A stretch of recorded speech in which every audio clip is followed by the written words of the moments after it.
Dan kali ini nenek ada di kamar tamu.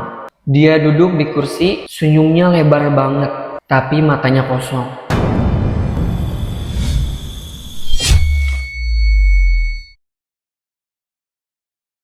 Halo semuanya, bertemu lagi bersama gua Bintang Resa di Cerita Malam. Kali ini gua punya cerita dari narasumber gua tentang perjalanannya pulang ke kampung halaman, ke sebuah rumah yang harusnya penuh kenangan, penuh kehangatan keluarga, tapi siapa sangka rumah itu justru meninggalkan kenangan lain, kenangan yang tidak akan pernah bisa dilupakan. Tanpa basa-basi lagi, cerita malam kita mulai.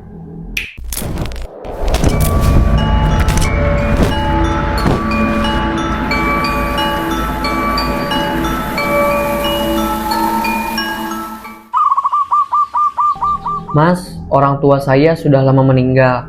Sejak itu, kalau saya pulang kampung, satu-satunya tempat yang selalu saya tuju cuma rumah nenek. Ini bermula saat saya libur panjang dan saya sempatkan untuk pergi ke rumah nenek.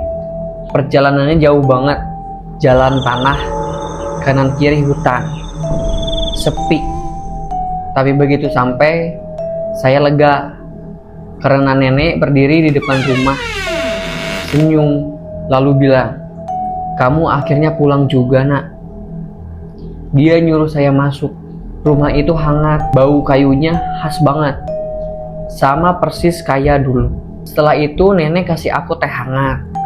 "Minum ini, nak, biar hangat." "Makasih ya, Nek. Saya kangen banget ngopi di sini kayak waktu dulu-dulu." Nenek cuman senyum samar, juga bilang, "Nenek juga kangen. Udah 3 hari lalu, nenek nggak ada di sini." Terus saya heran, tapi saya mencoba untuk menjawab santai. "Oh, nginep di kebun ya, Nek? Pasti lagi panen banyak ya." Nenek diam, menatap kosong, senyumnya hilang perlahan. Lalu nenek pergi ke dalam tanpa menjawab apa-apa. Malam pertama, jam 2 pagi, saya kebangun. Saya dengar suara dari dapur. Saya ngintip pelan-pelan dan saya lihat nenek duduk di meja makan. Kepalanya nunduk, bibirnya kayak lagi ngomong sama orang. Padahal dia sendirian. Saya merinding, tapi saya paksa balik ke kamar. Besoknya, pas mandi, saya ngaca. Dan sumpah, saya lihat bayangan nenek berdiri di belakang saya. Padahal barusan saya lihat dia duduk di teras. Saya noleh kosong. Dada saya langsung sesek, hawa dingin nusuk tulang.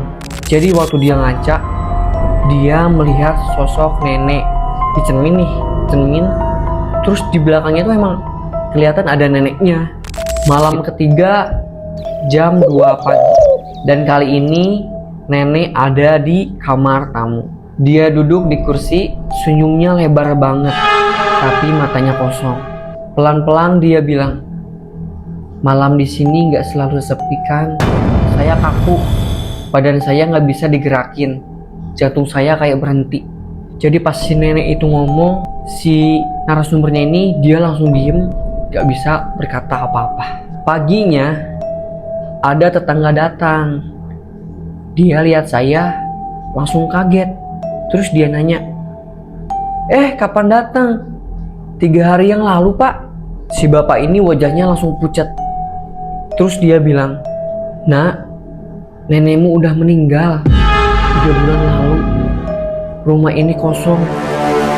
Kita warga di sini susah mau ngabarin kamu. Gak ada nomor yang bisa dihubungi. Tiba-tiba kamu udah di sini aja." Saya langsung masuk ke dalam, pengen pastiin, dan benar kamar nenek kosong. Dipenuhi debu, udah lama gak ada yang tidur di situ. Tapi yang bikin saya bener-bener gak bisa lupa, di meja makan masih ada teh hangat, asapnya masih naik perlahan, dan di kursi sebelahnya jelas ada bekas duduk. Jadi pas sebelum si narasumber ini keluar bertemu warga, dia dikasih teh hangat sama nenek, ngobrol sama nenek, dan itu si tehnya itu bikinan neneknya. Dari situ saya merinding banget. Jadi selama 3 malam itu saya sebenarnya tinggal sama siapa? Setelah itu akhirnya kita langsung pergi ke makam nenek. Lalu kita ziarah dan pada akhirnya kita beresin rumah nenek dan kita pulang dengan kenangan yang berbeda. Itulah cerita dari narasumber gua tentang perjalanannya ke rumah nenek. Buat kalian yang punya cerita horor dan punya pengalaman horor dan mau ceritanya diceritain di cerita malam, kalian boleh hubungi nomor di deskripsi di bawah ini. Jangan lupa like, komen, dan subscribe. Bye-bye.